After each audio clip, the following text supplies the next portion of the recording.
Back in 2015, the personal email account of CIA Director John Brennan was hacked by a group of teenagers. John Brennan receives a weird phone call. It seems to be coming from a stranger.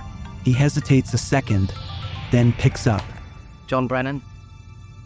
Who is this? You're a f***ing loser. A young hacker known only by his online pseudonym, Kraka. Living in the quiet suburbs of the United Kingdom, Kraka was a prodigious talent in the realm of hacking.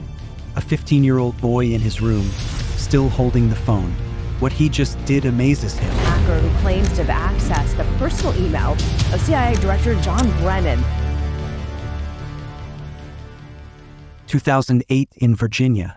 A different kid who only calls himself Default. He's a pretty typical American teenager. He loves soccer, video games, and his dog. Default eventually begins to cheat in his video games. He begins studying every bit of information he can about how computers operate and how to control them.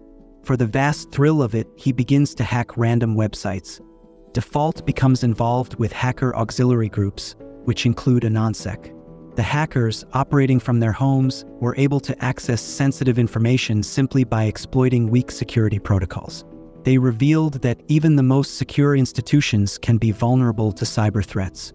But how did they do it? The hacker told the New York Post he had used a tactic of social engineering. Kraka looks up his publicly posted phone number and finds out it's a Verizon number. He calls up Verizon's internal tech support and pretends to be an on-site technician who's having trouble helping a customer on-site.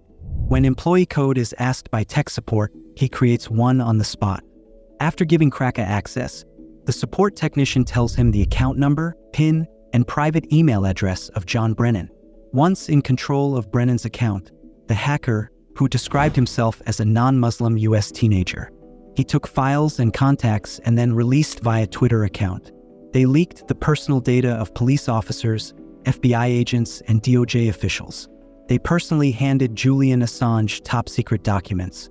He called himself Kraka, saying he was part of a group called Crackers with Attitude.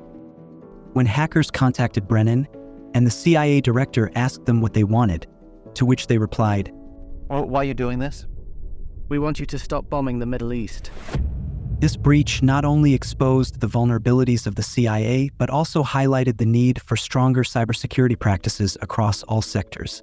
The CWA aren't done. They release more and more information. They gain access to FBI's Deputy Director Mark Giuliano's accounts. There, they find a database containing the private data of 20,000 FBI agents and 9,000 Department of Justice employees. Once Default and his friend are hanging out one night, drinking and chatting over Xbox Live. I slip up for the first time ever. Being fucking arrogant and cocky. It comes on the news, CIA director hacked, blah, blah, blah, all this stuff. And I'm like, yeah, that was us, blah, blah. I was like drunk talking and just totally like gave myself away. But I mean, I didn't think he would take me serious, I guess. Like, I don't know, I was drunk. But he did. And he actually reported me to the FBI. Default is pretty sure this friend turned him in. Just as Default's computer is about to finish decrypting, FBI agents walk into his room. They have assault rifles aimed directly at his face. They take all of his belongings, drag him out of his room, and make a flash copy of his hard drive before it re-encrypts. Default knows he's finished. But the worst part? Seeing his hard drive being taken away by the agents. A hard drive with nearly 1,000 Bitcoin. This case serves as a wake-up call, illustrating that cybersecurity is not just a technical issue, but also a human one.